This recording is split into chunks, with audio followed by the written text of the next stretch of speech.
Welcome to another deep dive, and today we're going to be exploring something I find really fascinating. It's the intersection of mindfulness and learning. Yeah, it's a really interesting area. Yeah, we often associate mindfulness with like relaxation, stress reduction, that sort of Yeah, thing. right. But what we're going to explore today is how these mindfulness practices can actually unlock greater cognitive flexibility. Absolutely. And really kind of boost your ability to absorb information. Yeah, and I think a lot of people might be surprised to learn that techniques like mindful breathing and focused attention Yeah. can actually enhance your academic achievements, Mm. but also your professional achievements as well. For sure. Ready to kind of unlock your learning potential a little bit. Let's dive in. Okay, great. So let's start with the basics. How does mindfulness actually impact the brain?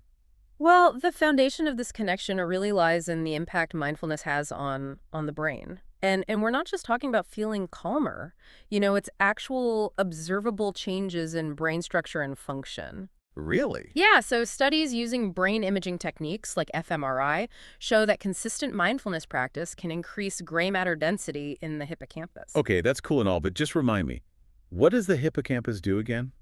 Oh, right. So the hippocampus is essentially the brain's learning and memory center. It plays a crucial role in forming new memories and connecting them to, existing knowledge. So by increasing gray matter in this area, you're kind of strengthening your brain's ability to absorb and retain new information. Wow. So it's almost like you're giving your brain a workout that specifically targets its learning Yeah, capacity. exactly. That's amazing. So you're saying that practicing mindfulness can make an actual difference in how effectively we learn new things. Precisely. And here's where it gets even more interesting. Mindfulness doesn't just boost those areas that are responsible for learning, it also downregulates activity in the amygdala, the part of the brain associated with stress and anxiety. Oh, Yeah, so while you're strengthening those learning centers, you're also calming down that stress response, creating a more conducive environment for learning within your own mind.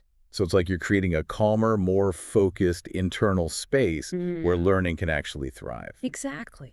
That's Wow. incredible. And are these changes, are they limited to like, you know, seasoned meditators, or can anyone benefit from this? Well, that's the remarkable thing. Research shows that even just 8 weeks of consistent mindfulness practice can lead to these structural and functional changes in the brain. Wow, so you don't have to become like, a Zen master to reap the benefits. Not at all, no. That's very encouraging. So let's kind of move beyond the brain for a second and talk about how this all actually translates to the learning process That's itself. sure. What changes? Well, think of it this way. Mindfulness enhances three key cognitive abilities that are really fundamental to learning. Okay. So first, it strengthens attention control. And in today's world, we are just bombarded with distractions, Mm. right? Notifications, emails, social media, It's never ending. constantly. Mindfulness trains the mind to focus on what really matters, to filter out the noise, and just stay engaged with the task at hand. So you're basically building a mental muscle. Yeah, That ability to stay present and resist those distractions. exactly. That Yeah, makes a lot of sense, especially for those of us who are trying to learn online. for sure. Yeah. Yeah. And second, mindfulness promotes emotional regulation. Okay. We all know what it's like to feel anxious before a test Oh, yeah. or overwhelmed by a challenging project, right? These emotions can really hijack our attention and interfere with our ability to learn effectively. Mm. Mindfulness gives us the tools to manage those emotions, creating a calmer and more balanced inner state where learning can flourish. So instead of getting swept away by that anxiety or frustration, we can observe those feelings without judgment Right. and kind of choose how we want to respond. Yeah. That's a valuable skill, not just for learning, but, life in general. Absolutely, yeah. And the third cognitive ability that is enhanced by mindfulness is information processing. Okay. By cultivating present moment awareness, we're actually improving our brain's ability to take in, understand, and retain information. So we become more efficient learners, Exactly. able to process information more deeply and remember it more effectively. Yeah, exactly. That's what we all want, to be able to, learn more effectively and retain that information for the long haul. For sure. So how does this all translate to practical application, especially, let's say, in a traditional learning environment?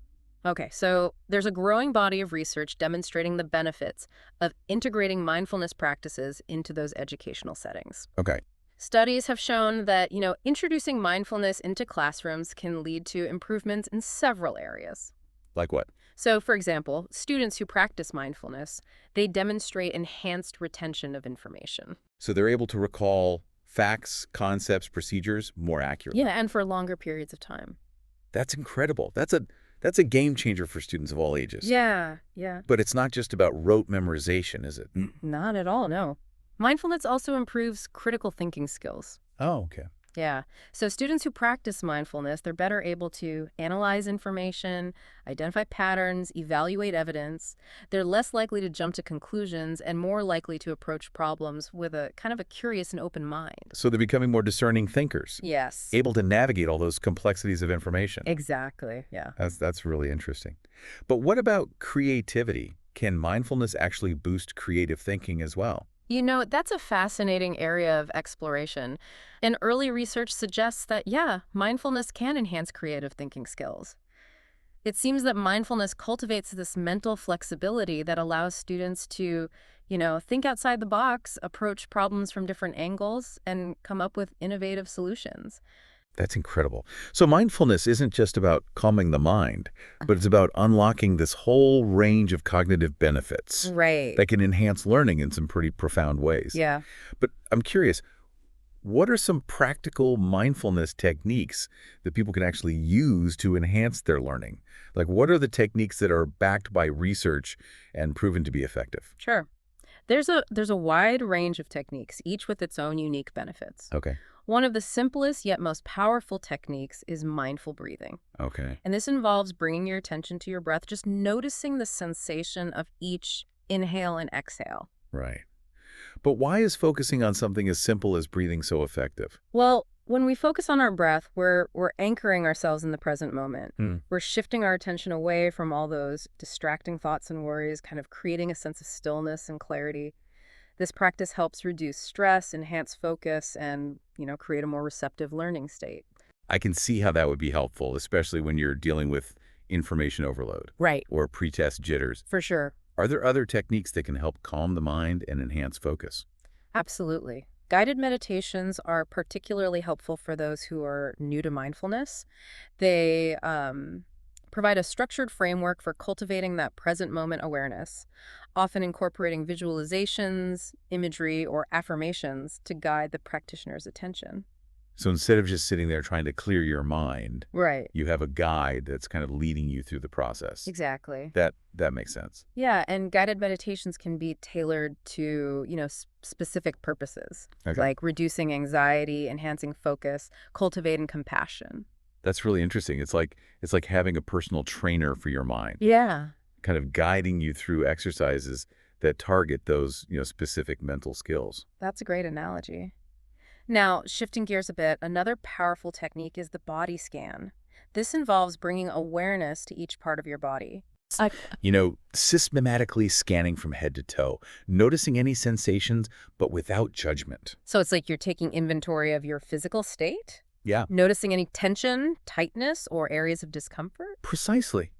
And this practice not only enhances, body awareness, but also helps us become more attuned to our emotional state, Right. as our physical and emotional states are so deeply interconnected. That makes sense. We often hold tension in our bodies without even realizing it. Oh, absolutely. So by becoming aware of those physical sensations, we can start to release that tension Yeah, and create a more relaxed and balanced state. exactly. And this relaxed and balanced state is conducive to learning. Now, moving on to another technique, there's mindful observation. Okay. This involves choosing any object, even something as simple as a pen or a leaf, Okay. and simply observing it with, focused attention, noticing its details, its texture, its color. It sounds almost too simple to be effective. Right. How can just looking at an object enhance learning? Well, it's about training the mind to focus. In our fast-paced world, our attention is constantly being pulled in different directions. Right. Mindful observation helps us cultivate a kind of laser-like focus, strengthening our ability to concentrate and resist distractions. I could see how that would be valuable for studying or reading or even listening to lectures. For sure. Are there any techniques that can be incorporated into activities like walking or exercising? Absolutely. Mindful walking is a wonderful way to bring mindfulness into your everyday activities. Okay. It's about bringing full awareness to the sensation of walking, feeling your feet on the ground, noticing the movement of your body, paying attention to your surroundings. So you're transforming a simple walk into a mindfulness practice, Right. bringing a sense of presence and awareness to each step. Precisely. And these practices, when incorporated into your daily routine, can have a really, cumulative effect, Okay. gradually strengthening your ability to focus, regulate your emotions, and learn more effectively. This is all so fascinating. Yeah. But I'm also thinking about the elephant in the room, our digital world. Yeah. How can mindfulness possibly help us learn in a world that's dominated by screens and constant distractions? That's a crucial question. And, the answer lies in the power of mindfulness to train the mind to resist those distractions Mm. and to focus on what truly matters. I see what you mean, but isn't technology inherently a distraction? It can be, yeah, but it can also be harnessed as a tool for mindfulness and learning. How so?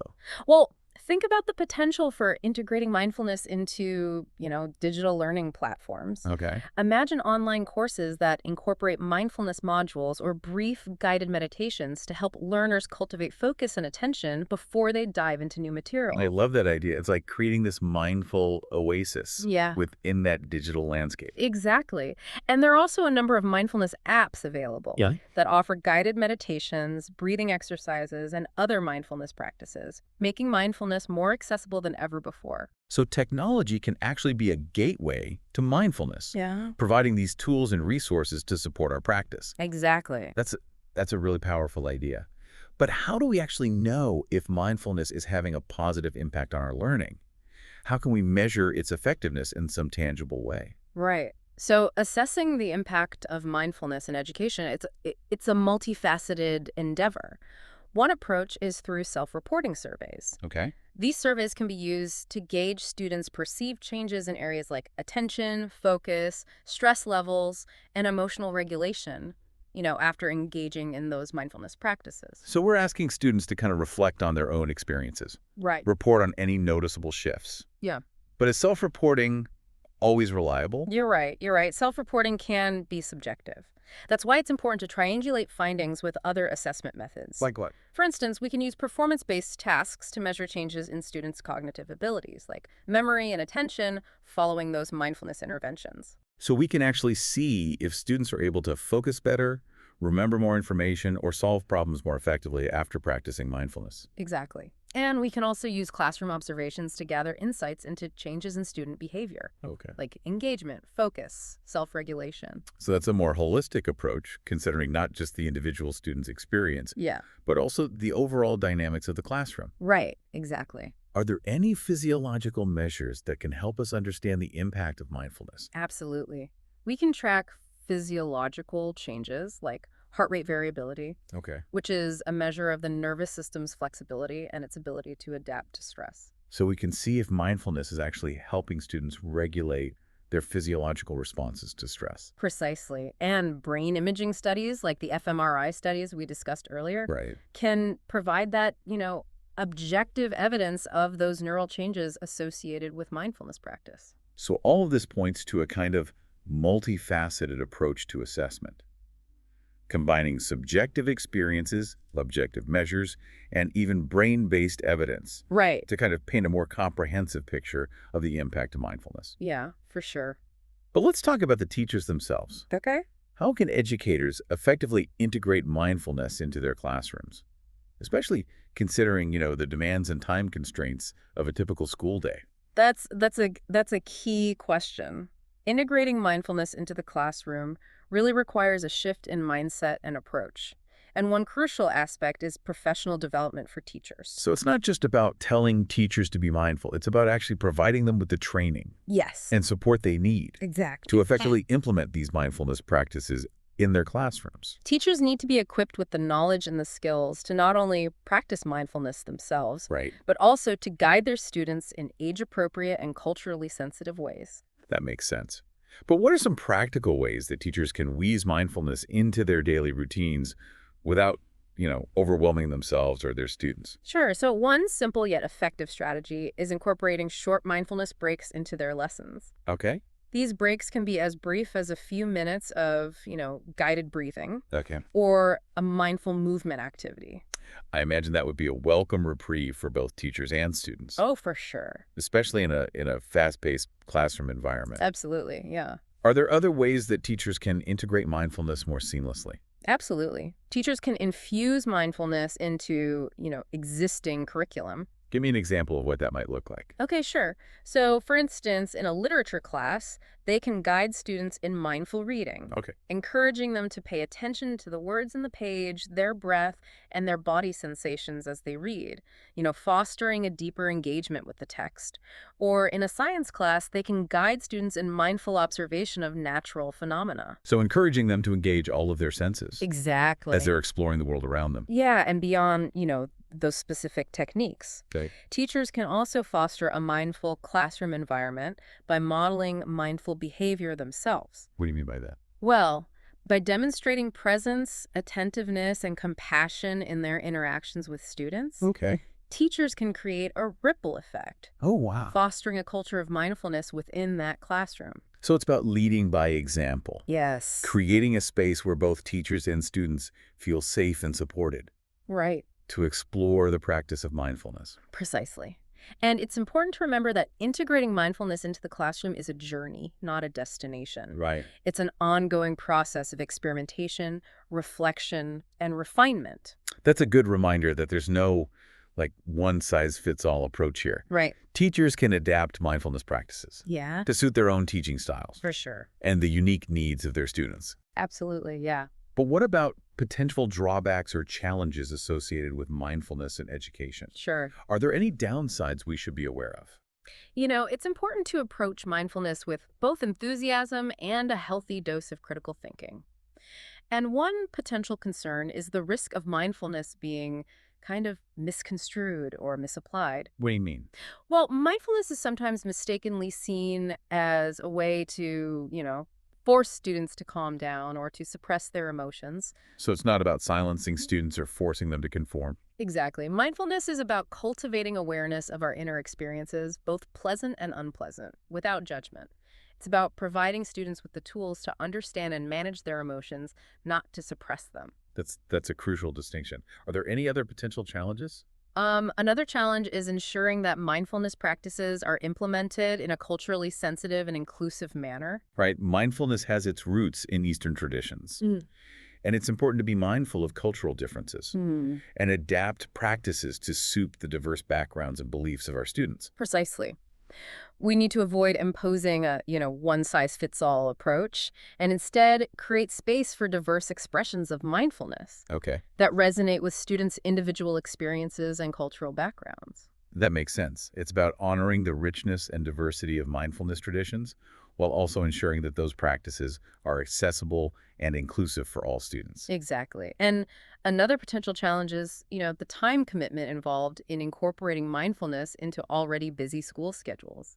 Yeah, I can imagine that finding the time for mindfulness practices can feel pretty daunting Right. for teachers who are already juggling a myriad of responsibilities. It's a valid concern, yeah.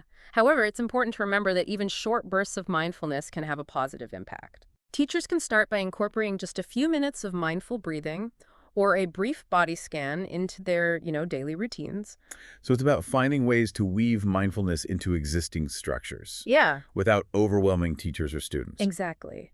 And it's also about shifting our perspective on time. Mindfulness can actually help us become more efficient and productive by improving our focus and reducing distractions. Though while it may seem counterintuitive, Right. dedicating time to mindfulness can actually free up more time in the long run. Exactly. Yeah. That's a fascinating idea. It's like investing in our mental well-being Yeah, to ultimately become more effective learners and educators. for sure. But what about the research itself? Is there enough evidence to support the widespread adoption of mindfulness in education? Well, the field of mindfulness research is still relatively young, Okay. but there's a growing body of evidence Okay. demonstrating the benefits of mindfulness for students, teachers, and that overall learning environment. That's encouraging. But we need to be cautious about overstating the benefits, right? Or Absolutely. making claims that aren't supported by rigorous research. It's crucial to approach mindfulness with both enthusiasm and a healthy dose of skepticism. We need more research, particularly large-scale longitudinal studies Okay. that track the long-term impact of mindfulness interventions.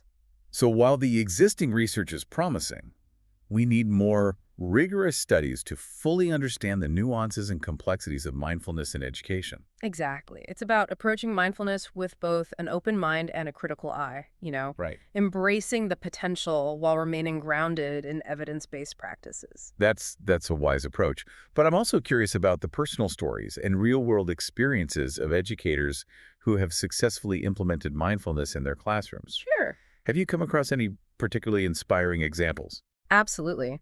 I recently came across this fascinating study involving a group of teachers who integrated mindfulness into their English language classes. And the researchers found that mindfulness practices, particularly breathing exercises and guided meditations, had a really positive impact on students' emotional well-being, attention, and even their willingness to participate in class. That's really encouraging. It sounds like mindfulness can create a more positive and engaging learning environment, Right. even in subjects that students might find challenging. It's about shifting that focus from solely academic achievement Okay. to cultivating a more holistic learning experience Yeah, that nurtures both the minds and hearts of students. absolutely. It's about creating a learning environment where students feel safe, supported, and empowered to not only learn, but also to thrive. I couldn't agree more. And speaking of, real world examples, there's a growing movement of educators worldwide Right. who are advocating for the integration of mindfulness into education systems. That's fantastic. It sounds like there's a real groundswell of support for mindfulness in education, Yes. with dedicated organizations and passionate educators leading the way. Right. But I'm also wondering about the role of technology in supporting mindfulness practices. Right. Can technology actually enhance our ability to be mindful, or is it inherently a distraction? That's a thought-provoking question. Mm. While technology can certainly be a source of distraction, it can also be a powerful tool for cultivating mindfulness. How so? Well, there are a number of mindfulness apps and online platforms Right. that are designed to guide users through various mindfulness practices, Right. like meditation, breathing exercises, body scans. Okay. These apps can provide structure, guidance, and even personalized feedback, making mindfulness more accessible and engaging for, both beginners and experienced practitioners. So technology can actually serve as a gateway to mindfulness, Yeah. providing those tools and resources to support our practice. Exactly. And beyond dedicated mindfulness apps, technology can also be used to integrate mindfulness into our daily lives in subtle yet powerful ways. What do you mean? Well, imagine a smartphone that reminds you to take a few mindful breaths throughout the day, Oh, okay. or a smartwatch that tracks your stress levels Yeah. and prompts you to engage in a calming mindfulness exercise when needed. That's a brilliant way to leverage technology to support our well-being Here. and cultivate greater mindfulness. It's about using technology intentionally and mindfully, Right. rather than letting it control us. Precisely. It's about reclaiming our agency and harnessing the power of technology to enhance our lives, not detract from them. These are all such inspiring ideas. Yeah. But I'm also wondering about the potential role of mindfulness in addressing some of the pressing challenges facing our education systems today. Can mindfulness help us create more equitable and inclusive learning environments? That's a crucial question. And mindfulness can play a significant role in promoting equity and inclusion in education.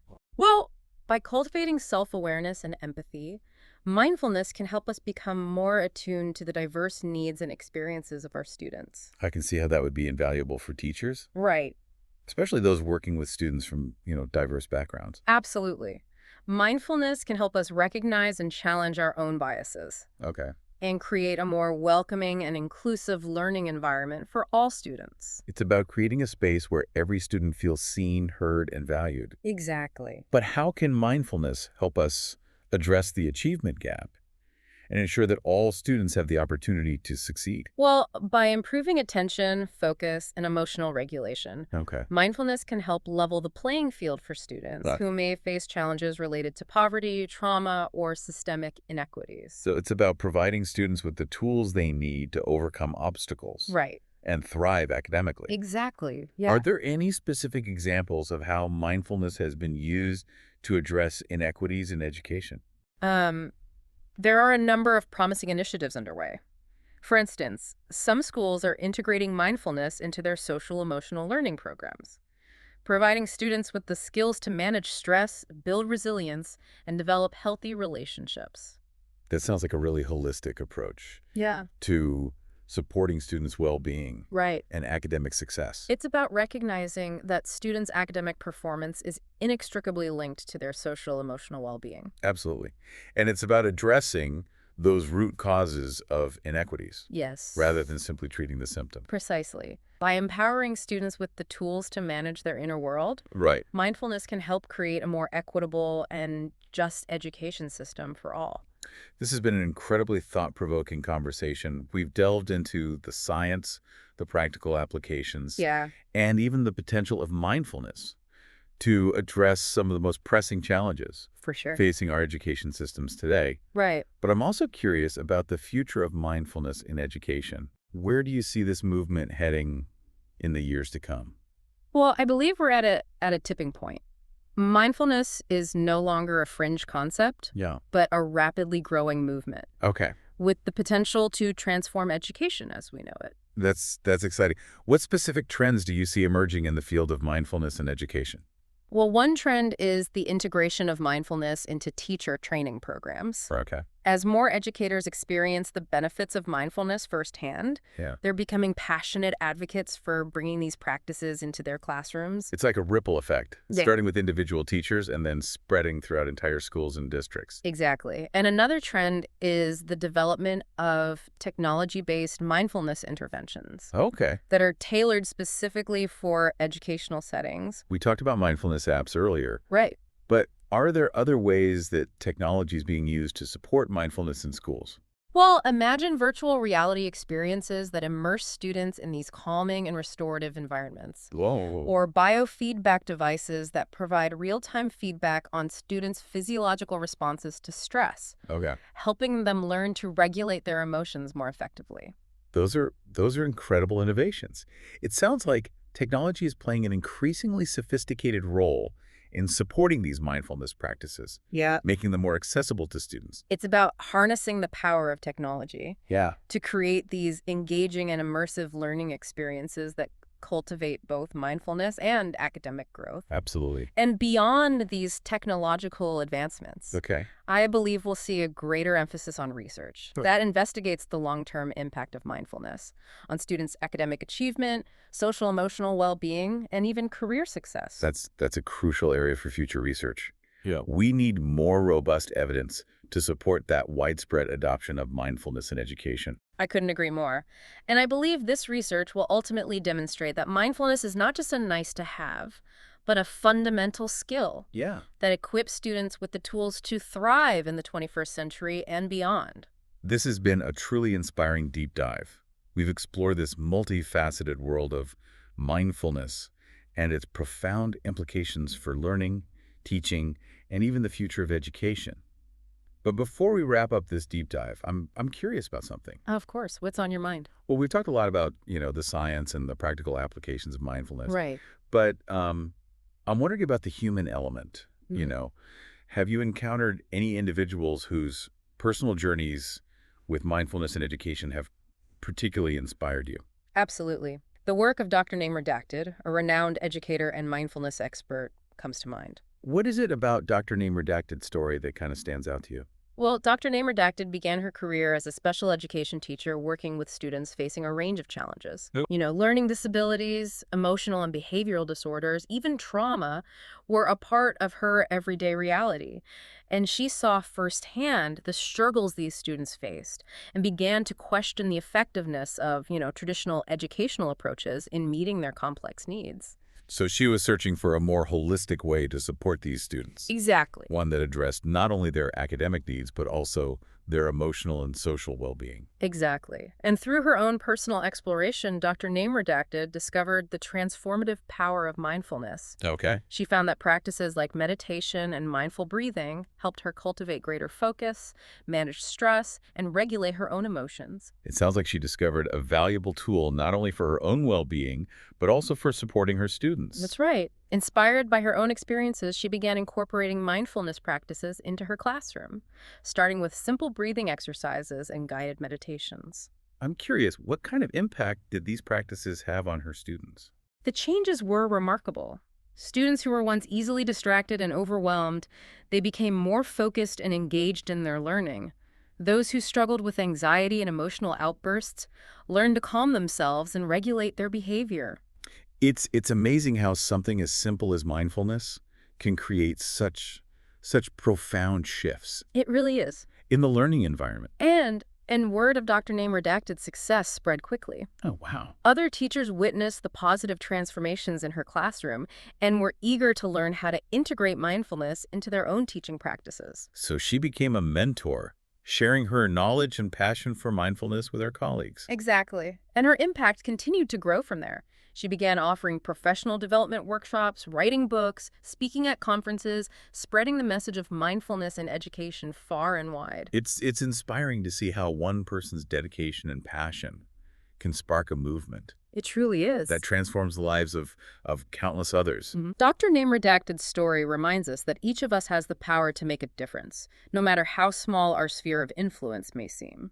This has been such a rich and insightful exploration of the connection between mindfulness and learning. But as we conclude this deep dive, I want to leave you with a question to ponder. What's that?